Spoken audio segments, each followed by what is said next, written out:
Dia bukanlah satu benda yang boleh dirawat dalam masa sehari dua. Tidak. Dia sangat memerlukan konsistensi yang tinggilah untuk merawat dia. Satu benda yang mungkin addiction yang baru zaman-zaman sekarang ni adalah addiction dari segi penggunaan phone ataupun internet.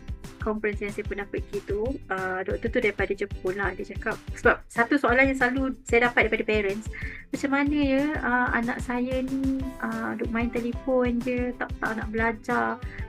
Lepas tu bila suruh buat homework pun main telefon, bukan buat homework. Macam kalau tuition sepatutnya tengok online, tapi duduk main game. Dan di Jepun, yang doktor saya share tu, di Jepun, apa yang mereka buat untuk dia kembalikan anak-anak ini kepada kurangkan dia punya ketagihan tu adalah dengan cara dia letak anak-anak ni dalam satu sekolah yang macam asrama lah, macam itu.